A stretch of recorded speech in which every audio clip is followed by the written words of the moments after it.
Knisley with Keller Williams, and I am here with Wayne Murray with A1 VA Rating West.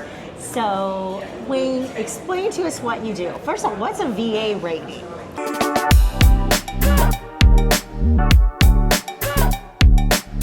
Oh, wow. Great question. So it is what veterans receive when it comes to their mental health, physical health. It's the compensation they receive from the military, time of service, and that's what their VA gives them to, pay for the injuries that you sustain. Here's the compensation we're going to give you. So that's the VA rating, and there's a percentage that goes with that as well. So, do most active duties leave the military needing this, VA rating? Do they get, most of them get injured? Do we have like percentages or? Yeah, so yes, it is a thing now to go ahead and get your VA ratings done. It's kind of a process when you're transitioning out the military. So everyone goes through it. Before, it wasn't like that. I still deal with Vietnam veterans that have not even had a rating or know they can even apply to get a vet rating. So they can go after the fact, That even is after correct. they're now either retired or just if they ETS out, they can still go back and get Yes. their rating. Yes. Do they then give them back pay? And So the rating, when it comes to back pay, it has already been established or unfounded at a certain point to where they can go back and correct the deficiency in the claim, and then they get back paid that way. wow. But if they have never submitted a claim, there's no back pay. It just comes from the day that you start the initiation of their claims until they finish your whole breakdown. Wow. Yeah. Okay, so what is it exactly that you do? Okay. What I do. Okay, so I talk to veterans and establish a direction of how they want to go about doing their VA ratings claims, and I also added a financial portion to that as well. So, veteran, 20 years in the military, about to retire, is going to get VA disability. He's going to get retirement. Right, we have two vehicles that we're using that we're generating funds with, and we just talk about hey, financially, let's put this in another vehicle to grow with. So we talk about IULs and just financial planning after the transition to the military and how we can use that or leverage that to aid in their transition out the military. So you're not just about getting them their disability paychecks, you're about helping them know what to do with it, not just go buy a car. Don't do that. Don't do that. It's a little financial planning. We don't know what it is or how it's going to be for us when we transition over. I'm in the middle of a transition myself. I'm 20 years in the military. Wow, I'm about you're so young. Thank you. I'm about to transition I'm retiring here soon. And I had no clue what I was doing. So I started 2 years ago, identifying, the gripes and complaints from everyone. I just started going down those paths and figure out what is going on and how can I mitigate my lack of knowledge moving forward in this process. So just educating myself financial strategies I use to help and aid on my way out the door. Now, is this something you only work with people that are about to retire, or can it be, can they be an AIT and still do something like Anyone that's in the window of 190 days or 90 days of transitioning out the military, I can help you. this? Okay. Anyone after that, I can help you as well. All right. Well, I did not realize they could come after the fact. Yeah. So, how many clients can you take at a time? Is there a limit or? Right now, I can take as many as I can get. I do have people that work with me and in the different locations as well. So if you want a one-on-one, I can have folks that can do one-on-ones with you. But we can take on as many clients as till we say, hey, stop. Yeah. So what's the benefit of getting your VA rating before you get out or going back and getting it? So what's the benefit of even having a VA rating? With that, states incentivize veterans with, lower costs when it comes to registration for their vehicles. Oh, Let's talk about real estate, right? We want to go buy a property. Well, there's deductions in that too, and there's special benefits that being 100% disabled that a veteran receives that can use towards purchasing a so home. lower property taxes. Yes, yes. No funding right? fee, and you don't have to be 100% Don't have for to the be no 100%, funding fee. exactly. Do you have to be 100% for the property tax benefit? Yes. Okay. But still, Depending on the area, Okay. different states have different rules, and so wherever you're at, it's always worth checking. it's always to worth see checking. if you can, Yeah. especially some of the states that have higher property taxes, like Yes. California. Yeah. I think Florida's pretty high. But Florida's great though. Florida's great, especially for veterans. Just pointing that out. But I was going to plan on moving there or retire there, and I was like, man, this is a great place to retire. But things change, circumstances change. I'm learning stuff, so I'm like, okay, I can leverage that to do other things other places. So, Yeah. yeah. So what are some of your success stories? Can you take them from 0 to 100, or? I have done that before. It was surprising me myself. I was like, oh wow, oh, congratulations, I have done that before, yeah. Good job, right? My favorite success story is with a Vietnam veteran. I literally walked him into the VA. I walked him to go make appointments. I walked to make sure that he was registered with the VA center, and it was more rewarding than just saying, hey, you got 100%, because I'm taking him through the process and I'm seeing how my help is impacting him. And he's barely here, so I'm sitting here yelling at him, right? Everybody's looking at me crazy. Why is this tall black guy just yelling at him like that? They're not knowing what's going on, but he is loving everything. He's sitting there sharing stories with me. He's just having a great time, just enjoying like someone to connect with. And I think that's really what he needed. Yeah. And just being there with him doing that, it was great. So we have a lot of homeless veterans, even Yes. here in Hawaii. Are they able to go get a VA rating also? Yes. They're not required to have an address. I mean, because what a great segue to get off the streets if... Correct. So with that, veterans that are homeless or in a financial situation, yes, you can still apply for VA disability. You can, once you apply for your VA disability as a veteran, as long as you have a address, these things can go to, documents going to go to, because they're going to send you documentation. Once you have an address, a bank account for the funds to go into, and I tell them, hey, the worst thing they can say is no.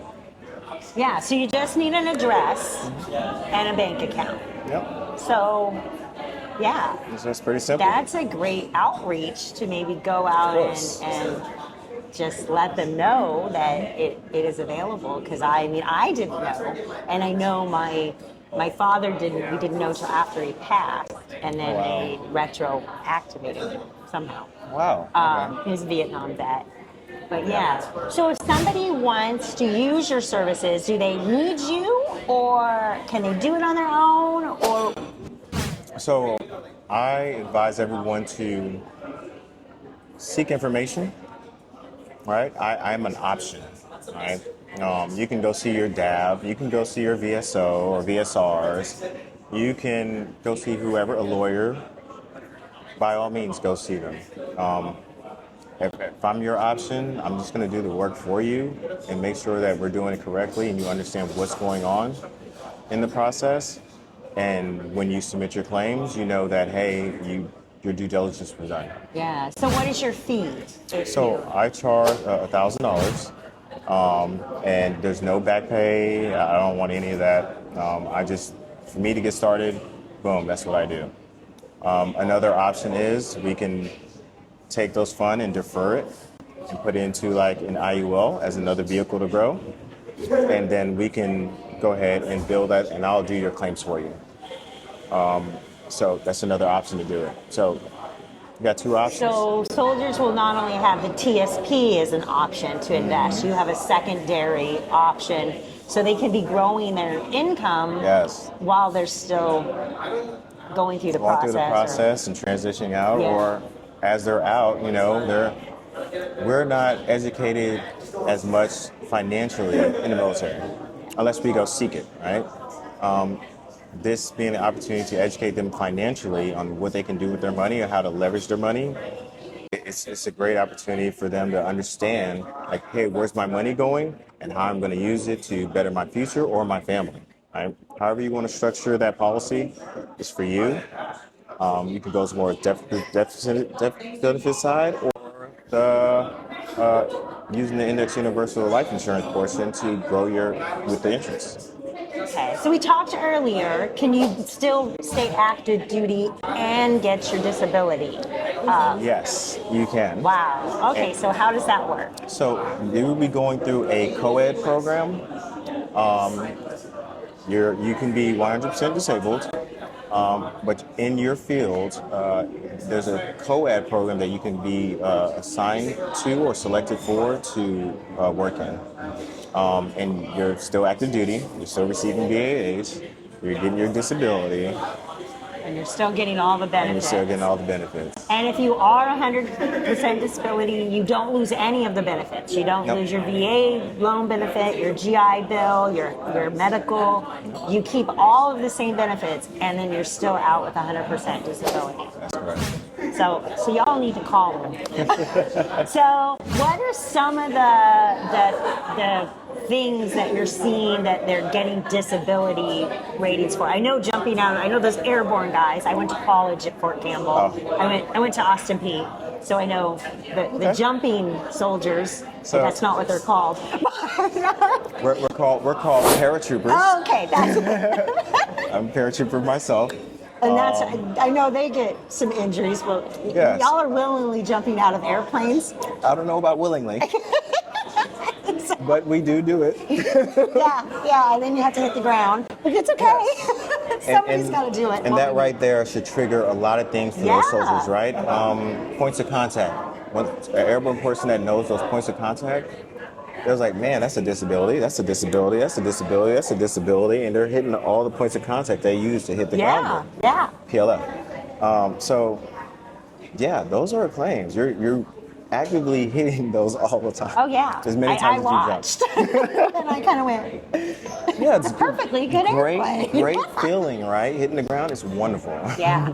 So do you recommend somebody wait till their 19th year in the military to start collecting all of their data on their injuries, or what should they plan to do? So, from what I've seen, MHS Genesis is doing a good job documenting all their appointments and making sure that they have the readouts that they have the consultation that they had that's just put inside their medical records. So it's something the military will do for them. Yes. Should they double check? And Of is there course. a way? 100%. Can you help them double check? So there is a way to do it. You can go through the archives, National Archives. One big point is I deployed to Iraq during the surge. Okay, some of my medical records were not in my records at all from downrange. So I'm like, hey, I got injured downrange. I got multiple issues that I had downrange, and I'm looking at my records like I'm missing like years. There's a gap in my record, and I'm like, how do I get this? And I had to reach out to the National Archives, do a FOIA request, and get those records so I can use them to put in with my VA claims. Yeah, wow. So that's something. So would you recommend a soldier just with a few years in contact you now to start that, the process and the collection of things, or should they wait till they're closer to getting I out? think you can contact me at any point in your military career. Establishing and having an understanding of, the end game is great, right? You can foresee and kind of foreshadow what you're going to do, what the plan is going to be as you move forward. So young shoulders coming in, financial planning. Yeah, that's huge. Right? And then for those that are thinking about getting out, okay, let's look into the medical field. Let's look at behavioral health. Big issue with behavioral health, right? Everyone is not going to behavioral health. Behavioral health can play a big percentage when it comes to getting your 100%. Because there's three columns. You have your toxic exposure, you have your musculoskeletal issues, and then you have your behavioral health, mental health. And that's a huge issue now, Yes. right? And you got your VA math. Everybody knows about the VA math. It doesn't make sense. Yeah. But there's three columns that you need to fill up, right? And if you only have one column filled up, you getting 100% is probably highly unlikely. So you need to track anytime, you're feeling maybe some depression coming on, take notes of that. And, Yes, but all of notes. this has to be documented. So they need to go in to the clinic or the hospital, right? Not necessarily. Really? Not necessarily. Oh. So there's a way, okay, two ways. You can document the stuff yourself. You're the one experiencing these conditions. You can document the stuff yourself, bedside, and man, I'm just feeling horrible this morning, this and that. Take some, write down some notes, right? Or you can call the nurse hotline. You can talk with a nurse. They'll give you a reference number that, hey, you called at this time, at this day, and say you stated that you had these issues. That's documented. And then I think some soldiers might be afraid that if they're going to pick up the phone and call and say, hey, I'm feeling a little depression today, is that something that's going to come back on them? Is the command going to come back and say, oh, we don't want you because you keep calling the helpline? No. I think growing up in the military for 20 years, I have seen a change in the culture when it comes to mental health. And it's getting better. We're not there yet, by all means, but it's getting better from what I've seen at a Indo-PACOM level here in Hawaii, and down from when I was, over on Schofield in a company, running so a just over session. So time. it has changed. Yeah, so just don't be afraid to let people know or document how you're feeling or any aches and pains. I don't think it's like it used to be that you were, we're just Marines, the Marines, I love you guys, but go it's okay to to medical. Cry. Go to medical. Like it's oh man, I see their records like this thin. I'm like, I know you've been in 20 years. It's got to be more than that. Yeah. So yeah, it's a thing. So is there anything else you would like them to know other than you can contact him? I can share the contact info. Yeah, contact me, A1VA Ratings West. I'm here on the island. I help folks from Singapore, Philippines, Thailand. I help folks in Guam and all stateside, including Europe as well. So I have a pretty big reach. My schedule is flexible, and we can help whoever And needs you help. can do Zoom meetups. We're just fortunate enough we can meet in person. Thank you so much, Wayne. No, thank you. So this has been Kina Knisley with Keller Williams. If you have any questions or you'd like to be connected with Wayne, please let me know. And I'm here for anything you need. Just give me a call.